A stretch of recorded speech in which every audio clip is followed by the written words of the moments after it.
It's hot for a late September midnight. Too hot.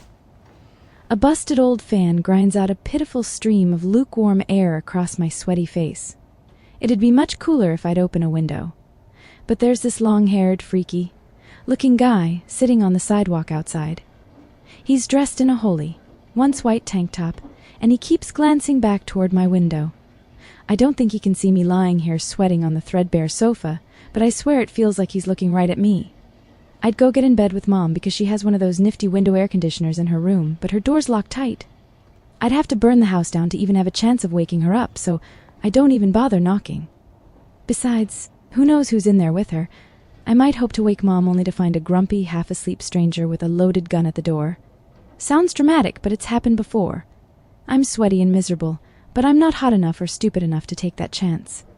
So here I am, simmering, waiting out another night while other kids in comfy beds tucked in tight with love dream the dark away. Somewhere along the way, my dreams got swallowed up by the ugly. Once upon a time, there was a version of me who fell back into soft, safe sleep every night, dreaming dreams I mostly can't remember now. But I know they were sweet and gentle.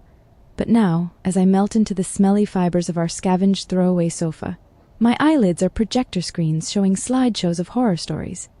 In them, a bloody girl stumbles from hurt to hurt, dodging monsters who kill with razor-sharp words and poisonous looks. In a lot of horror flicks, you know the hero is probably going to be okay. Sure, they'll get the crap kicked out of them a few times, but in the end, the police finally arrive and pull the mask off the monster and haul him to jail. But here's the mess. Up thing about my story, about the things that chase me behind my closed eyes. The monsters are real. They wear masks that look like my mom, like Headband Girl and her friends from my science class, like my math teacher, like the hundreds of other faces who spit out hate words or look at me like they want to hurl, like the man with the weird head and rotten teeth who tried to do God knows. What to me? Like my dad. I wait for someone to swoop in and unmask these creatures, to bind up their claws and yank out their teeth, to take them away and whisk me into a happily ever after. I've been waiting a long time. But I don't know how much longer I can wait before they gobble me up. Chomp, chomp, chomp. I give up trying to sleep for right now. I sit up and grab my backpack. I root around, hoping to find some leftovers from the cafeteria today, some forgotten edible treasure buried within the depths of my bag.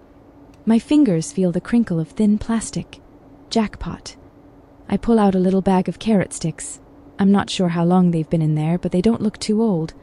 A little shriveled, maybe, but they don't smell so bad. I sit and munch in the semi-dark of the front room. The street lamps bleed in a little shadowy light, but I'm afraid to turn on the lights inside. We don't have curtains, so if I light it up in here, I'm on full display to the weirdo outside. Meanwhile, I'd be blind as a freaking bat to him, and the rest of the night danger's out there. The carrots only seem to make me hungrier. My stomach growls and claws at me, trying to threaten me into giving it more. I'd brought home some leftover applesauce and raisins from the school. Cafeteria. But they are poor substitutes for actual food of the belly-filling variety. When I got home today, I opened the door to find a take-out pizza box on the kitchen counter. My little heart leapt a bit, and my hopes of having an actual meal at home with Mom rose to new heights. But when I opened the box, those hopes came crashing down in a fiery wreck. Burning shrapnel everywhere. The thing was empty except for a few grease stains and a couple of cast-off black olive slices. I tasted an olive slice, but I spit it back out. Who the hell likes those things anyway? They remind me too much of myself. Spit out, cast away, discarded.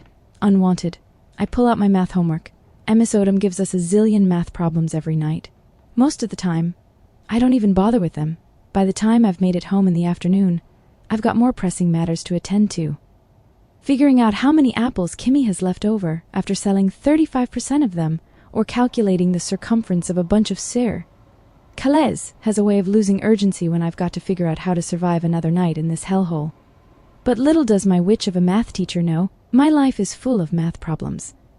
Randy and her mom are talking to some lady from social services again. How many lies will they have to tell, so that Randy's mom won't get hauled away? Bonus question. How hard will Randy get her butt kicked as soon as the lady is out of sight, even though she's not the one who called social services? If the little space beneath the fridge is 2 inches tall, 8 inches deep, and 30 inches wide, How many packs of ramen noodles can Randy hide in it so that her mom won't find them and eat them while she's at school? If Trina leaves the station traveling south at 50 miles per hour, how long will Randy have to wait on the tracks before it comes along and puts her out of her misery? I'm pretty good at my kind of math, but Miss Odom's meaningless numbers all blur together under the half-light of the living room. The anorexic moon outside tells me that it's around midnight. I give it an honest, to goodness try, knowing that it won't be good enough anyway.